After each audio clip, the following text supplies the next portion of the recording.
Good morning, my brothers and sisters. Welcome to episode 11. Be with me in the book of 1st Thessalonians. I'm going to title today, More and More Love versus Less and Less Love, or versus the same and same love. Paul is asking the Thessalonians to remember that they have been taught by God to do something, and he's just encouraging them and urging them to keep going. Here it is from 1 Thessalonians chapter 4, verses 9 and 10. Now concerning brotherly love, you have no need for anyone to write to you, for you yourselves have been taught by God to love one another. For that indeed is what you were doing to all the brothers throughout Macedonia. But we urge you, brothers, to do this more and more. That's it for today, because there's so much in here. So the topic is brotherly love. And of irony, right off the bat, Paul says you don't have anybody to need to write to you for this, while he is writing to them exactly for this, because he does have some things to say about this. The most amazing is that it's taught by God. Oh, to be able to say that your teacher is God. Think about that. I was thinking about my best teachers. I was thinking Mr. Normwell and Mrs. Aquino, where learning was a joy. Now, that doesn't mean the expectations weren't high. There was high touch, personal care, but an urgency. Hey, we only have a semester. We got a lot to get through. There's a lot of material. So I was thinking about God being our tutor. How much would you pay to have God be your tutor, to review your work, to be your life coach? Oh, my goodness. All right, so the topic is, so I'm thinking about the whats and hows and whys and whos. The topic we're talking about is loving one another. And how are we to love one another? Well, it's a way that God has been teaching us. He says he told us in the Old Testament he was going to put his law within our heart and write it on our hearts. John 14:23, one of my favorites, says, we will come to him. This is the Trinity talking, basically. That's the we part. We will come to him and make our home with him. So the Holy Spirit and the Lord makes his home with us now. And the idea here is he's going to move a few pieces of furniture around. He's going to change a few things, the things he writes on our heart. So he not only writes on our heart, he writes on paper. We have the word, and then we have the people of God to sort of help steer us. And that's what Paul is doing for the Thessalonians here now by writing them and acting as a little conscience for them. His presence, God's presence in your heart, is for a purpose, which is to not just to know, but to grow and to show it. All right, so why are we taught by God? Is it just to know it? No, it's to do it.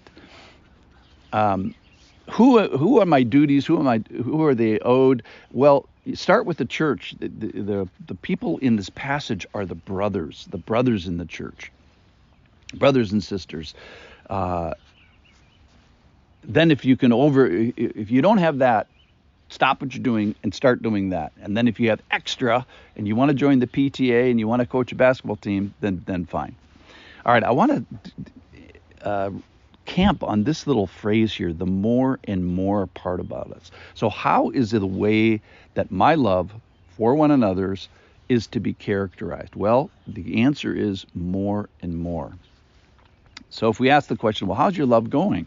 The answer should be more and more, knowing more, thinking more, praying more, and acting more. It's I'm thinking about a forward thinking. Are you moving forward in your love towards the church? Are you taking more risks? Are you challenging yourself and staying on the cutting edge? Are you stretching your love life, your church love life? In other words, is it characterized by growth? You know, that plants, how do you know if something is alive? It's actually a very interesting biological question. And the short answer is that something has to be growing. And that's what Paul is saying is if we look at the life of your love life, it should be characterized by the more and more versus, think about this, death or decay. So there are people listening here today whose love life is characterized by withdrawal or not engaging, not risking, maybe not even looking, frustration, weariness, disappointment, disagreement, which leading to a separation or holding the church or holding brothers or holding sisters or holding them at arm's length versus holding them in your arms. So a question that we should ask is, who is in your arms? What are the names of the people that are in your arms from the church? Or even just let's start with this. Give me the name of the church, the people of God that are within your name. Or if you want to get more specific, well, what ministry is within your church, within your arms, that you are stretching towards, engaging in, leaning into, doing the more and more with?